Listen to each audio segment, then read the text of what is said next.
Let's be honest, having an emergency fund isn't the most exciting or complex financial strategy out there. But it's more than just about being responsible, it's about freedom. An emergency fund is a taste of short term financial independence that you can enjoy right now. If you've ever wanted to throw in the towel at work because your boss is a nightmare, take time off in between roles, or explore something new without stressing about where your next paycheck is coming from, then an emergency fund makes that possible. It's your financial breathing room, the buffer between you and chaos when life doesn't go to plan.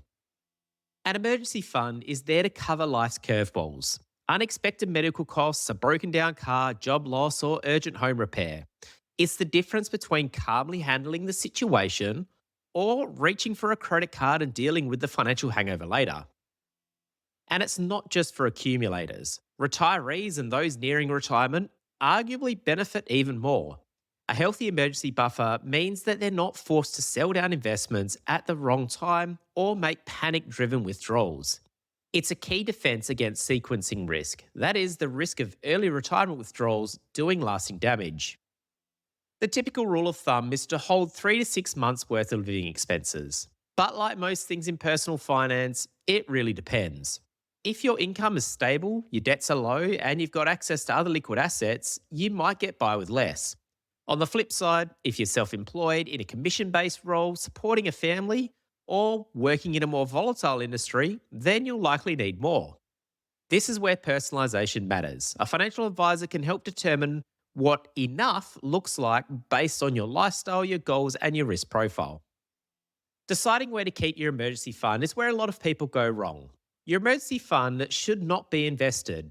Even conservative investments carry market risk, and the whole point is to have access to the money immediately. No delays, no red tape, and no losses. Cash is king here. A high interest savings account is a solid option if you're debt free. If you have a mortgage, housing your emergency fund in an offset account or a redraw facility can work even harder by reducing the interest on your home loan. And don't forget to check whether your account is protected under the Financial Claims Scheme, which covers deposits of up to $250,000 per account holder per bank. It's that extra layer of safety just in case. Beyond financial security, an emergency fund gives you a number of benefits. Control, because you can cover unexpected costs without derailing your plan. Confidence, because you're not forced into reactive or poor financial decisions. And of course, freedom, because you're not trapped in a job or a situation that you don't want. You have options. It also protects your investments. Keeping a cash buffer reduces the risk of selling growth assets during market downturns, especially important in retirement or volatile markets. Now, there are some compromises. Cash may not keep up with inflation, so you won't earn much, but that's the price you have to pay for accessibility and certainty. If you receive Centrelink benefits, large cash balances can affect your asset test and reduce entitlements. And finally, there's temptation. The money is right there, and it can be tempting to dip into it for non-essentials. This is where discipline comes in. This isn't a slush fund or a holiday budget, it's your financial crutch. You don't need to build your emergency fund overnight. Start with a regular transfer, even a small one, and automate it so you don't even notice. Top it up with any windfalls like bonuses or tax returns, and once you've hit your target, stop. Holding surplus cash above your emergency fund target isn't efficient. Cash doesn't work hard enough, and once your buffer is set, the greater risk becomes inflation, not shortage.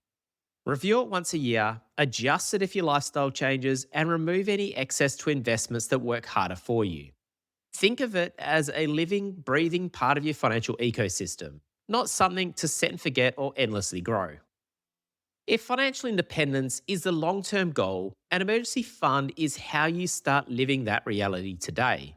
It gives you flexibility, confidence, and peace of mind without needing millions in the bank. That's why, as part of phase 1 of wealth creation, we make sure every client has an adequate emergency fund, tailored to their needs and housed appropriately. If you think an emergency fund is an appropriate strategy for you, we strongly recommend you speak with your financial advisor. They can help assess the appropriateness for your particular situation. Please note, the information contained in this video is general in nature only and does not take into consideration your objectives, financial situation, or needs. As legislation is constantly changing, the accuracy of this information is only current as at the time of recording. Before relying on the information, you should check to see if the content is still relevant.